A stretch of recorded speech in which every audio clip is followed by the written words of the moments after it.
Happy Wednesday, everyone. I just did this live video and then I realized that there was a piece of the job post that I forgot to gray out. So take two. Anyway, I wanted to hop on because I've seen this 3 times this week.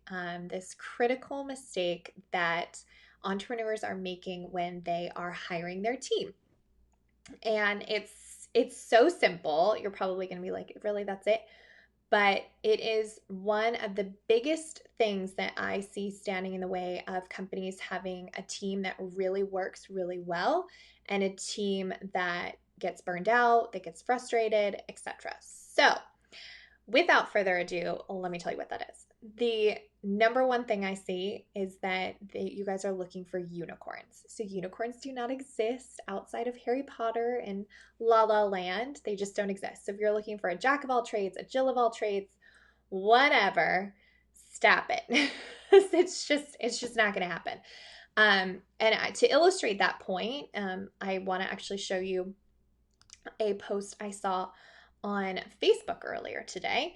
And what's really interesting about this is if you read this, they're looking for a project manager, a financial person, a team person, somebody to do systems, SOPs, managing products, integrator, but somebody that's experienced leading teams, holding people accountable.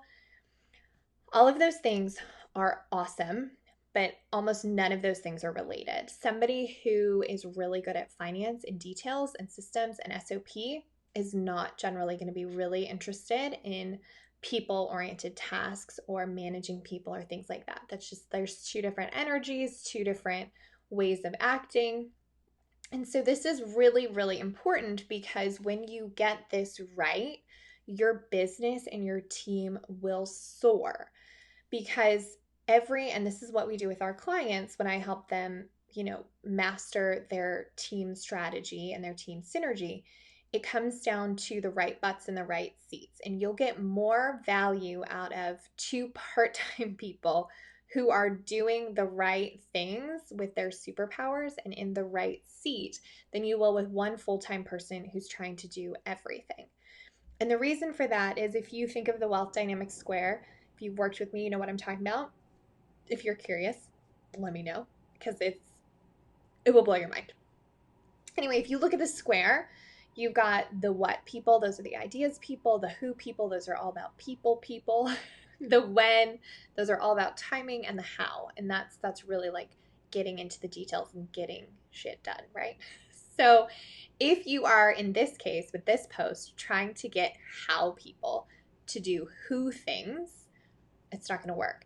And especially what's critical about this is when you're trying to find a unicorn, they will skew to whatever area they are actually good at, which will leave the other areas either areas that they avoid, they have half-ass, they get burned out with, they get frustrated with. And the reason people quit is not necessarily that they are not capable. They might not have the capacity. And capacity is one of the 3 C's that we work with our clients on to make sure that you're not giving your people stuff that they really cannot, they don't have the capability or capacity to do. Because, like I said, if you're trying to get somebody who loves people to focus on details and spreadsheets and finances, I think you're going to be in for an uphill battle. So, the number one mistake, again, to recap, is looking for unicorns. The second part is, to fix this, you just need to get clear on the expectations of the role. And the way you do that is you define success for that role. And 2, you ask yourself if they only did 2 or 3 things for the time that they're there, obviously over and over again, what would those things be? And if you can figure out what those 3 things are and hire for the things that you cannot teach them, you will have a world-class team because they're going to be in their superpower, they're going to be in their flow, which means you get a bigger ROI on what you pay them and what they give you, as well as an ROTI, which is a return on time invested. So get super clear on what success in the role is. get very, very clear on what, if they did just a few things, what those things would be for the biggest impact. And for the love of all things good, please don't ever say you're looking for a jack of all trades, Jill of all trades, unicorn, superhero, powder puff, whatever, because you're never going to find him. You're going to be frustrated and you're going to make a wrong hire that's going to cost you a heck of a lot more in the long term than if you just did it right for the first time. So I hope that was helpful. Keep up the great work. Let me know if you have questions. Have a fabulous rest of your day.